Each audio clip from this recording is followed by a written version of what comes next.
पुरानी पेंशन की बहाली के मुद्दे पर आंदोलित सरकारी कर्मचारी लगातार एक के बाद एक प्रधानमंत्री नरेंद्र मोदी और वित्त मंत्री निर्मला सीतारमण को झटका दे रहे हैं। आपको बता दें कि पुरानी पेंशन की बहाली के मुद्दे पर आंदोलित सरकारी कर्मचारियों ने केंद्रीय बजट पेश होने से पहले ही पत्र लिख करके अपनी 12 मांगों को, पुरानी पेंशन की बहाली समेत 12 मांगों को एक बार फिर से उजागर कर दिया है। और आपको बता दें कि पुरानी पेंशन की बहाली के मुद्दे पर आंदोलित सरकारी कर्मचारियों ने वित्त मंत्री निर्मला सीतारमण और प्रधानमंत्री नरेंद्र मोदी से अपील की है कि सरकारी कर्मचारियों की इन 12 मांगों के बारे में गंभीरता से सरकार को विचार करना चाहिए। आपको बता दें कि अखिल भारतीय रक्षा कर्मचारी महासंघ जिन मांगों के लिए विगत कई वर्षों से लगातार संघर्ष कर रहा है, साल के अंत में भी कर्मचारियों ने वित्त मंत्री निर्मला सीतारमण को पत्र लिख करके 12 मांगों को पूरा करने का आग्रह किया है। महासंघ ने अपने पत्र में कहा है कि नए साल में जब केंद्रीय बजट पेश हो तो उसमें रक्षा कर्मचारियों और देश के अन्य कर्मचारियों की मांगों को लेकर के सरकार का सकारात्मक रुख नजर आए। अखिल भारतीय रक्षा कर्मचारी महासंघ के महासचिव श्री कुमार ने 29 दिसंबर को वित्त मंत्री निर्मला सीतारमण को पत्र लिखा। इस पत्र में जिन मांगों का जिक्र किया हुआ है उनमें पुरानी पेंशन की बहाली, 8वें वेतन आयोग का गठन करना, आयकर में 10 लाख रुपए तक की छूट, 3 लाख रिक्त पड़े पदों को भरना और रक्षा मंत्रियों के द्वारा दिया गया आश्वासन, मतलब 5 रक्षा मंत्रियों की तरफ से जो आश्वासन लिखित तौर पर दिया गया था, इसके अलावा कई और दूसरी मांगे भी शामिल हैं। अब कुल मिलाकर के यह है कि पुरानी पेंशन की बहाली के मुद्दे पर आंदोलित सरकारी कर्मचारियों ने अपनी मांगों की लिस्ट जो है वो केंद्र की सरकार के सामने रख दिया है। बजट में इनका प्रावधान होना चाहिए। आपको बता दें कि प्रधानमंत्री नरेंद्र मोदी ने पुरानी पेंशन की बहाली के मुद्दे पर आंदोलित सरकारी कर्मचारियों के प्रतिनिधियों से पिछले साल मुलाकात की थी और इसके बाद यूनिफाइड पेंशन स्कीम को लागू किया था। जाहिर सी बात है कि इस बार केंद्र की नरेंद्र मोदी सरकार बजट में यूनिफाइड पेंशन स्कीम को स्पेसिफिक करने के लिए और साथ ही उसको धरातल पर उतारने के लिए कुछ अतिरिक्त बजट का ऐलान करके सीधे सीधे बीजेपी शासित राज्यों और खुद केंद्र की जो सरकार है उसके कर्मचारियों को इसी के पेंशन के दायरे में लाने की कवायद करेगी। इसीलिए पुरानी पेंशन की बहाली के मुद्दे पर आंदोलित सरकारी कर्मचारियों के प्रतिनिधियों ने साफ तौर पर जाहिर कर दिया कि पुरानी पेंशन की बहाली की मांग पर वो अपने अडिग रहेंगे, लेकिन इसी के साथ 12 अन्य मांगे जो हैं उसको भी प्रमुखता के आधार पर ध्यान दिया जाना चाहिए। और अगर सरकारी कर्मचारियों की मांगों को ध्यान में नहीं रखा गया तो जाहिर सी बात है कि ये सरकारी कर्मचारी जंगी प्रदर्शन करने के लिए मजबूर हो जाएंगे। आपको बता दें कि पुरानी पेंशन की बहाली के मुद्दे पर आंदोलित सरकारी कर्मचारियों के अलावा जो पेंशन पा रहे हैं, यानी पेंशन भोगी जो लोग हैं, वो भी अब पुरानी पेंशन की बहाली के मुद्दे पर आंदोलित सरकारी कर्मचारियों के साथ एकजुट होते हुए नजर आ रहे हैं। और इसीलिए पुरानी पेंशन की बहाली का मुद्दा एक नए गतिरोध का सबब भी बनता चला जा रहा है। इसके अलावा माना जा रहा है कि बजट सत्र के दौरान पुरानी पेंशन की बहाली के मुद्दे को लेकर के अब एक बार फिर से विपक्षी दलों के सांसदों की तरफ से फिर से चर्चा की जाएगी।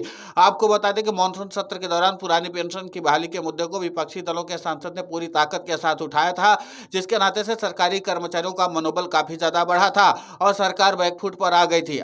अब इसी के नाते से माना जा रहा है कि इस बार बजट सत्र के दौरान भी पुरानी पेंशन की बहाली के मुद्दे पर आंदोलित सरकारी कर्मचारियों की मांगों को प्रमुखता के आधार पर तो रखा ही जाएगा, लेकिन इसी के साथ इस बात का भी संदर्भ अब निकल कर सामने आ रहा है कि पुरानी पेंशन के साथ साथ सरकारी कर्मचारियों की 12 अन्य मांगे जो है, अगर उस पर केंद्र की नरेंद्र मोदी सरकार सरकारी कर्मचारियों की मांगों को पूरा नहीं करती है तो जाहिर सी बात है कि सरकारी कर्मचारी जमीन पर उतर जाएंगे और फिर सरकार के खिलाफ मोर्चेबंदी करने में देरी नहीं करेंगे।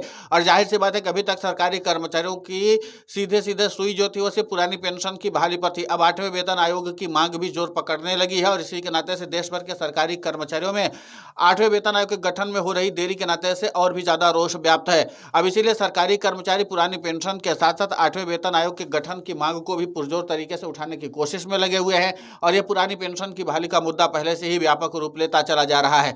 अब ऐसे में देखना दिलचस्प होगा कि जिस तरीके से पुरानी पेंशन की बहाली के मुद्दे पर आंदोलित सरकारी कर्मचारियों की तरफ से रणनीति बना करके काम किया जा रहा है, अब उसके बाद आगे सरकार इस मामले पर क्या कुछ करती है। लेकिन इतना तो तय माना जा रहा है कि अब सरकारी कर्मचारी और भी आगे रणनीति बनाएंगे। लेकिन सरकारी कर्मचारियों की एक और मांग है कि कोविड-19 के दौरान 18 महीने के डीए-डीआर का बकाया जारी किया जाए, केंद्र सरकार के कर्मचारियों के लिए फेस्टिवल एडवांस की बहाली हो। राष्ट्रीय परिषद जेसीएम की एक बैठक में आधिकारिक पक्ष ने केंद्र सरकार के कर्मचारियों को फेस्टिवल एडवांस बहाल करने पर सहमति व्यक्त की है। 2 साल से अधिक समय बीत जाने के बाद भी इस संबंध में कोई भी आदेश जारी नहीं किया गया है।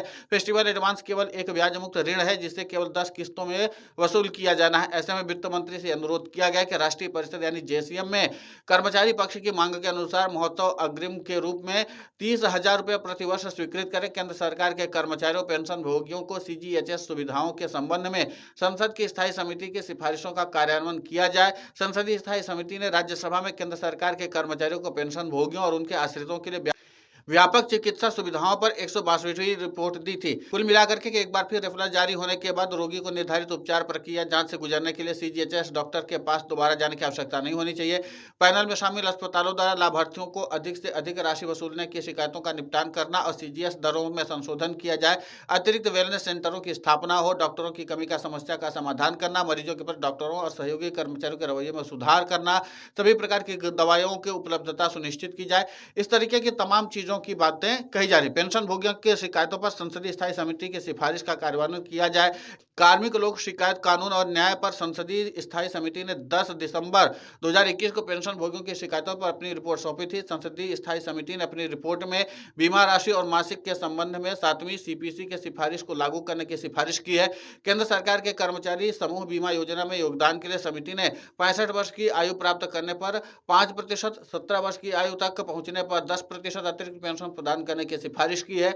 75 वर्ष तक पहुंचने पर 15% अतिरिक्त पेंशन हो। पेंशन भोगियों के लिए निश्चित चिकित्सा भत्ता बढ़ा करके 3,000 रुपये प्रतिमाह करना हो। 12 वर्ष बाद परिवर्तित पेंशन की बहाली हो। राष्ट्रीय परिषद जेसीएम का कर्मचारी पक्ष वर्तमान 15 वर्षों के बजाय 12 वर्षों तक कम्यूटेड पेंशन की बहाली की मांग कर रहा है, क्योंकि सरकार 12 से 11 वर्षों के भीतर पूरी परिवर्तित पेंशन की वसूली कर लेती है। कई राज्य सरकारें 12 साल के बाद पेंशन के परिवर्तित हिस्से को बहाल कर रही है। पेंशन भोगियों में 15 वर्ष तक 40% परिवर्तित पेंशन वसूलने का कोई औचित्य नहीं है। असम सरकार को सारांशीकृत पेंशन को सारांशीकरण की तारीख में 12 वर्ष के बाद बहाल करने की बात की जा रही हो।